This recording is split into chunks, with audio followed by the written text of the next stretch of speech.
There was one thing I had to say once the final whistle blew, was that I kind of wish this game was extended. I kind of wish there was an extra time in this game, because out of all the games I've seen this preseason, this was the most promising game we've seen currently under Maresca in terms of the players understanding their roles, in terms of more tactical cohesion across the team, on the ball, but most importantly, off the ball as well. And it seemed like we got clear, concrete ideas behind how we could approach our opening game of the season against Man City next week. So personally, there was a lot of promising things I saw in this performance today. Great that Chelsea and Ugochukwu was able to get the equalizer right in the end, because I think this performance deserved the goal today. At times, we didn't necessarily pepper the keeper with shot after shot, but in terms of control possession, nice bits of play, really nullifying a lot of the good things Inter Milan were hoping to do on the counter-attack as well. In terms of our application off the ball most times during this game, there was a lot of positives to take from this game. And Leslie, I have to quickly say, I feel like this kid's quietly been one of the most, promising players this preseason. I feel like every time he's come on, he's adding something to the game. And that's the main thing I look for. When you get minutes, are you adding to the team? Are you making things happen? And this preseason he has. His nice one-touch play, his ability to get inside the box. He showed his offensive threat in this game today. But most importantly, he's showing that confidence technically on the ball. There was a nice, lovely skill need to be like lift the ball over an Inter Milan player. His carries are really nice as well, and his combination plays are looking very strong. And you think to yourself, is this someone that you send out on loan, or do you keep him with our squad? And I think this is a really big decision now that we need to make before the window actually ends. But today, my friends, of course, this game will be overshadowed by the announcement of our big money signing this summer in Pedro Neto. And I have to say, I think this guy looks phenomenal in our shirt. And you guys who told yourself before the season started that you were against this home kit, it's ugly, it's not your thing, be honest right now. I know you guys are changing your opinion, and if you have, shameless plug, but use my affiliate links below in the description and card, and don't forget to use Nini10 at checkout. I had to do it quickly. I'm sorry, but if I'm Pedro Neto, I'm looking at the performances from the wingers today and I'm licking my lips, because I think to myself, rah, I've bagged this first team spot quite easily. His directness, his brilliance carrying the ball, and most importantly, I'm really excited to see his crosses inside the box. I felt like our wingers today had a lot of joy up against the Inter Milan wingbacks, but at times the efficiency, the consistency with their crossing threat and those low-driven balls and cutback crosses inside the box, it wasn't always there, and they kind of took too much time before quickly playing that cross. And these are things that are not synonymous with Pedro Neto. He's one of the best crossers in the league, in my opinion, and he has one of the best cutback crosses, and he's produced so many assists for Wolves from this type of assists that Maresca wants to encourage in this team. So Pedro Neto, I'm really excited to see what he does. I think he'll have a big game against Man City. They're going to be quite fearful of him. Great to see him, announced after all this time. And my friends, share your thoughts and opinions. Do you feel hopeful about the threat that Pedro Neto can now add to our team? I think once you add a Simhen and Neto to the squad, we can recontextualize some of the business that we've done currently in this window, and things look pretty promising. And I feel quite, I don't want to say confident yet, but a bit more hopeful that, you know what, maybe we can bag and secure Champions League football this season. But my friends, let's now tackle the moments and, things we learned in this game of football, and let's start with the first half. Now, in terms of the lineup, I did not get things right in my preview yesterday, but I think we're getting an idea behind the backline we will see against Man City now next week. Now, as we know, Reece James has a slight hamstring injury, nothing too severe right now. It's probably a good thing now that he's set to miss the next 3 games, but I think naturally we're going to see Gusto on the right, and Fofana, Colwell and Cucurella alongside him.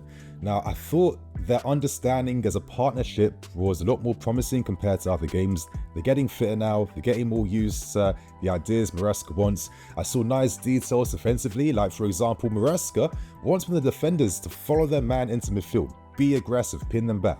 There was times in the game where Levi Colwell was really harassing Marcus Thuram all the way into his own half, making sure he wins the ball, and this was encouraged by every single defender in our team. So that was promising to see, especially in terms of the fluidity we were seeing defensively at the back. I thought the fullbacks and Cucurella and Gusto looked quite good. I thought Cucurella, you would never have guessed that this guy is having his first game of pre-season, because he fit in like a glove in the system because he was playing there last season, and just his understanding of when to move in midfield to be like the additional support there, when to underlap wide, etc. It's nice to see. And Malo Gusto, I think it's quite obvious that with Palmer and Cole set to return, we need wide threat. And I think that out of all the defenders, it's obvious that our right backs need that license to get forwards. They must cross into the opponent's half. And from there, Maresca encourages them to make underlapping runs, which we saw time and time again. You know, the wide winger Mudryk free by himself, isolated 1v1 against his man, pinning him back. And you see Malo Gusto in those half space areas, and you see rotations between them. That's what I want to see. They are the best offensive fullbacks in the league, in my opinion, and there's no way that we can stifle their game by inverting them in midfield or playing them as wide centre-backs. At times, every few occasions over a season, but not consistently, and that's where I want to see Malo Gusto. In midfield, of course, you know, we saw Lavia, we saw Enzo, and we saw Kiernan Dewsbury-Hall. I thought Dewsbury-Hall's movement was decent. I thought Enzo Fernandez played the 8 position I want to see. Not an 8/10, but an actual 8. And the difference being, he's facing the goal when he's on the ball, instead of constantly having to find spaces like what Kiernan Dewsbury-Hall was, receiving back to goal. That is normally the big difference between a 10 and an 8. And I think Enzo shows some nice demonstrations of his passing. And I've always said consistently, I think long-term 8 is Enzo's best position, because with a player like this, you really want him involved in every single phase of the game. That is why we spent the money on him, in my opinion. And of course, up front, Mudryk, Mark Gu, and we saw Mykhailo Mudryk. Now, I thought Gu, this guy is a very promising striker. It's a shame now that we've got Maura Dion coming in, Nico's returning back, and Simhen could be joining the squad, because, you know, after all the promise he's shown this pre-season, it seems like it's more of like a precursor of things to expect from him in the future. But he has the personality, he carries himself well, he's got the mentals, and he's got the footballing ability to really be a big guy for us in the few years to come, right? But yeah, he was really leading the press well. He was harassing a very experienced Inter Milan defense. You know, a 19, 18-year-old up against a Kirby is like, what, 34, 35 years old, winning balls. There was a moment where he pressed the goalkeeper in Sommer and was so unlucky the ball did not bounce in his way. We saw his aerial threat, and we also saw his ability to get on the end of crosses. You now think to yourself, if you can somehow bag a Simhen, who was like the upgraded type of like full potential version of a Mark Gu, you can see what we're trying to build offensively in this team, right? But I thought Gu today, nice promising performance. But to end things, of course, Mudryk. Listen, reports suggesting that we may potentially cash in on him if the money's good. I think it would be a massive, stupid mistake to let him go. This is someone who is showing that from the end of last season to now, he's improved as a player. There's more to come from him. I'm not going to rely on Neto to play 70 games plus as our most consistent, dynamic wide threat. You need to have another guy alongside him, and Mudryk is one of those players where even if he isn't the guaranteed #1 guy on your team, he is someone that doesn't believe that he isn't a first choice player. And when he plays with something to prove. He plays like someone who has overwhelming confidence in himself, and that's the type of kind of arrogance and personality that you need if you want to make it at the top. Come on, like, this is professional football. We need to understand that distinction, right? And I just think that there'll be times where we need both Neto and Mudryk in the same team together, just pinning back opposition fullbacks. For myself, I think he's such a strong ball carrier. I mean, how many times was he causing havoc down that right-hand side? Kind of spinning DeMarco at times. He can outpace him, he can cut inside, he can combine. He was quite unfortunate that sometimes teammates weren't reading his movement, because he was trying to set himself up to take shots on goal, which he definitely has in this game. There's a lot more to come from Noni, and he is someone that must remain here this season, because I think he'll partially cook under Enzo Maresca's setup. But yeah, that was kind of how the first half went. It was a big shame that we were able to concede the goal in the manner we did, because it was one of the few occasions actually where we kind of lacked concentration. Now, contextually, I can understand why, because of course the whistle was blown and there was inactive football for like 1 to 3 minutes, and I think we were really slow to wake up once football was, you know, back in play again. And I think that's why Inter Milan played through us in 3 passes And of course, Marcus Thuram scored an excellent blaster top right corner, which deserves some credit and praise because that was a difficult finish to pull off. But we didn't react with our heads down. We reacted as if we're like, you know what, this was sloppy from us, but we'll come back in this game. We keep playing our way. We stick with the beliefs. We stick with what we are learning and training, and we'll get back in this game because there's confidence there. And that was a positive mental side to see, in my opinion, which now takes us on to the second half. And this is where I kind of wish that this game was a bit longer, because I'm not going to lie, when you're seeing the introduction of Palmer and Nkunku, Christo, Caicedo, Renato Vega and players like this coming on, it did feel like we had even more control. We really nullified a lot of anything Inter Milan could do on the counter-attack. And I just felt like this is the lineup, of course, that Maresca is going to be unleashing in the Premier League once the season kickstarts again, Ryan. We saw some interesting things. Of course, Cole Palmer replaced Mudryk, but as we kind of all expected, Palmer may be on the starting wide position, but with the fullback behind him and his right back having that license now to overlap, underlap, and push into the opposition's half, he will then hold the width, allowing Cole Palmer now to move infield and drift the more central spaces. So everything kind of converts from like a 4-3-3 to like a 3-2-4-1.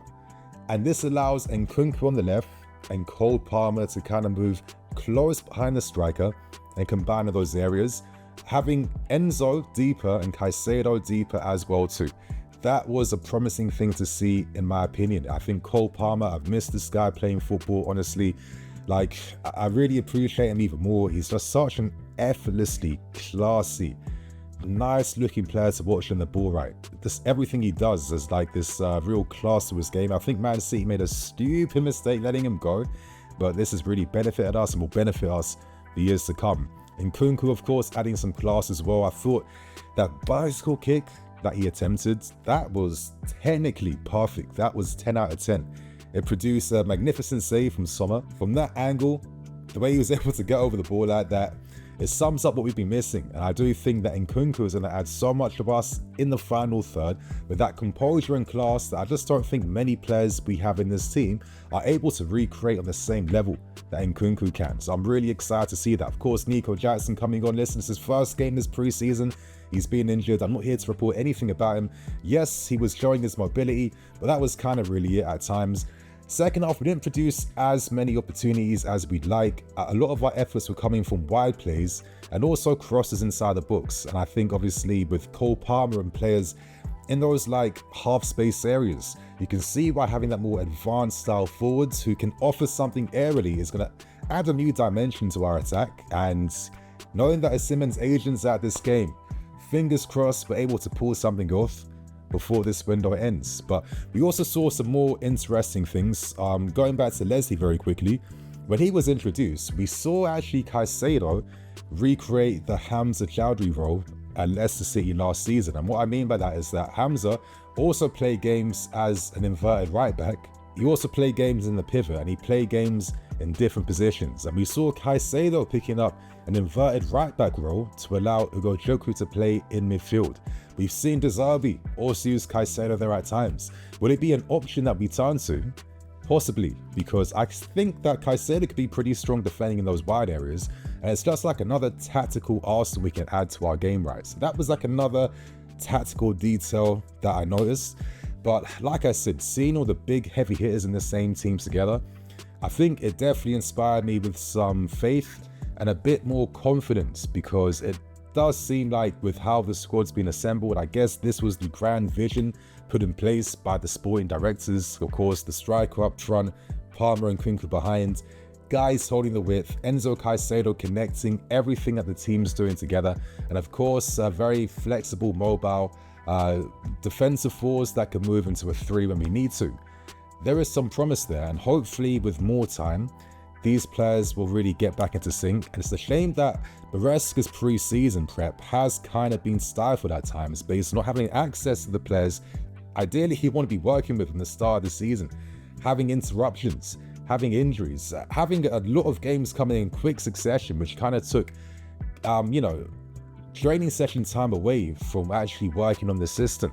we might have a bit of a slowish type of start, but after seeing this performance today against Inter, I don't think it will be as painful to watch, and I'm hoping that there's going to be enough individual quality at least that can at least maybe help us get some results as we're still fine-tuning the system, as we're still improving things tactically, as we're still building the relationships and understanding with the players in the team. It was a good game from the first team, but it was also a good game from the squad players. Very quickly, Renato Vega, I really liked how he was battling up against Dumfries, that type of physicality that he brings and the mentality. He's very vocal, he's very tight to his man. It's a big step up from the Swiss league to playing for us, but I think he's shown a great composure in his performance, and it does seem like he is set to remain with us in the squad this season, and I'm excited to see what he does in things like the Conference League and in the league when he gets those minutes and opportunities rise. So my friends, that is everything that we learned in today's pretty promising performance against Inter Milan. Our best performance, I'd say, so far this pre-season, and the performance that gives us more of an understanding behind